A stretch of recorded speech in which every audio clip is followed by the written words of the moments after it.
Welcome to Bible Logos. My name is David Deduce, and I'm your broadcast host.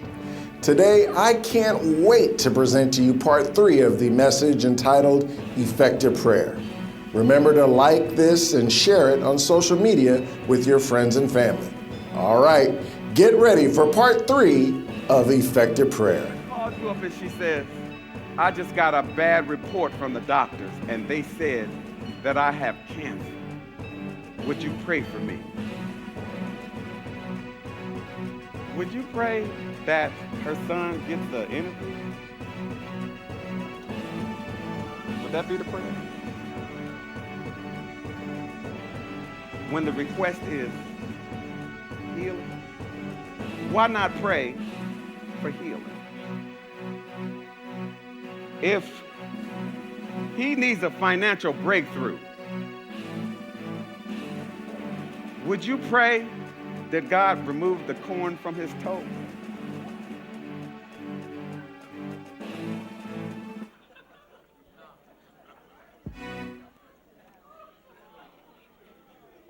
See, y'all laughing at that.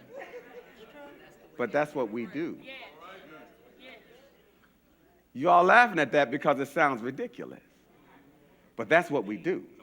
We have people right now who say, I don't like structured prayer. I just want to be able to wing it. If there is a need for a specific thing, we want to focus on the thing that there's a need for and pray on that thing. We don't need to hear all your wonderful prayers about everything that has nothing to do with what we're trying to break through on. If we're looking for a breakthrough, we need to pray for that which we're looking for a breakthrough on. I don't need to know how wonderful and eloquent you can pray. I need to know that you can pray effectively for what my need is. Look at somebody and tell them we got to learn how to work that thing.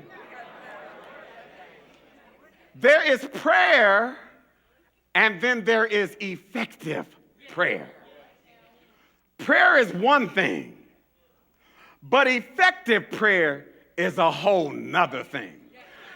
If God has given us so much power and so much authority, told us in his word that whatever I ask for, believing in prayer, I will receive it. What things soever you desire when you pray, believe that you receive them and you shall have them. If this is the promise that God has given me, why aren't I working that thing? Why am I satisfied with the status quo? Why am I satisfied with everything being okay? Why am I praying for things that don't matter when there's something that I can pray and get deliverance and a breakthrough over? You have within your own capabilities all of the resources to break heaven wide open. None of us should be sick. None of us should be poor. None of us should be without. But we don't pray effectively. And because we're not praying effectively, we begin to make excuses for why we're lacking what God has promised us. But instead of blaming it on God, recognize, I need to work this thing. Come on and put your hands together and let's give God praise up in here.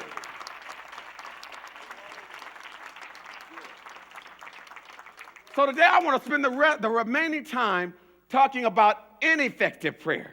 Because one thing that I've learned is that in order to know what something is, it helps to know what it's not. Effective prayer, that word effective, is talking about the type of prayer.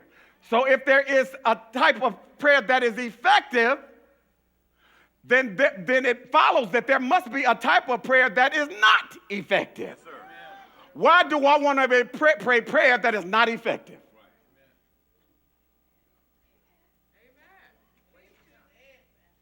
What I want to pray is prayer that is effective.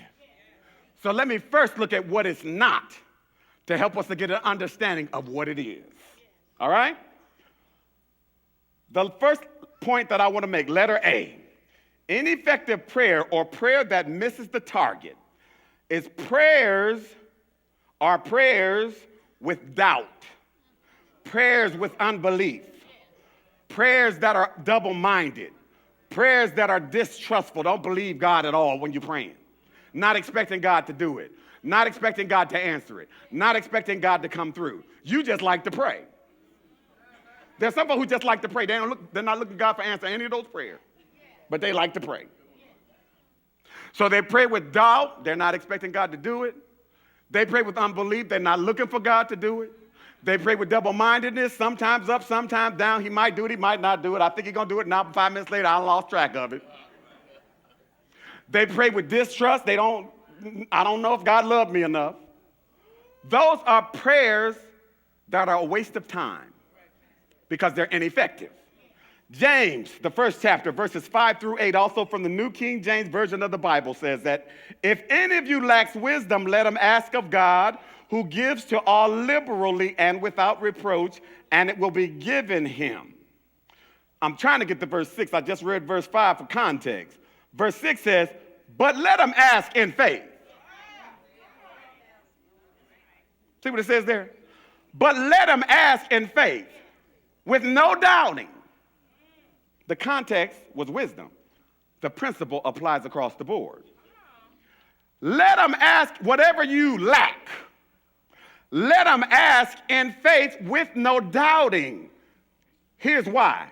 He says, for he who doubts is like a wave of the sea, driven and tossed by the wind. Anybody been on a turbulent boat?